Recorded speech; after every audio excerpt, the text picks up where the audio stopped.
Hi, I'm David. Let's look at this problem. We're given the definite integral from 0 to 4 of 1 over the square root of x dx, and then we're given a little sketch of what 1 over the square root of x looks like. In this problem, we're asked to determine, is this actually an improper integral? And the answer is that it is. The reason it is because my limits of integration go from 0 to 4. Well, at 4, nothing bad is going on, nothing odd is going on with this function. But at x equals 0, I've got a vertical asymptote. This function is not even defined at x equals 0. So this integral, which is the area under the curve, goes infinitely high as I get close to x equals 0 from the right. So I need to deal with this somehow. And the way we deal with improper integrals is that I rewrite the integral as a limit.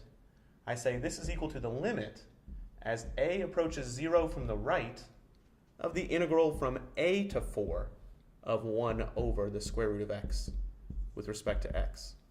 In other words, I'm imagining a is some number just to the right of 0, and I'm going to let that number get really, really close to 0 on the right. If that area equals something, if this limit converges, then my integral is convergent and I can figure it out. If it goes to infinity, then this is divergent.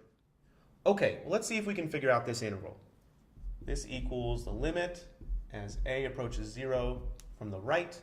Well, the integral of 1 over the square root of x, that's the same as x to the negative 1/2. The integral of that is x to the 1/2 divided by 1/2. And if I divide something by 1/2, that's the same as multiplying it by 2. Evaluated from x equals a to x equals 4. So this equals the limit as a approaches 0 from the right of, well, let's see, if I plug in 4, I get 2. X to the 1/2 is the same as the square root of x, so it's the square root of 4 minus 2 times the square root of a. This little notation right here says this is the area between a, some positive number close to 0, and 4. And I'm really letting a get really, really close to 0 on the right.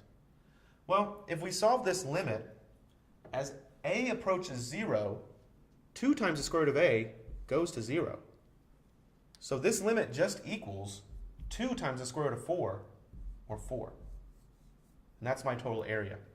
So if I finish up this picture and I go all the way out to 4, this area, which in the horizontal direction goes from 0 to 4, but in the vertical direction goes infinitely high, has a finite area, and that area is exactly 4. Thanks for watching.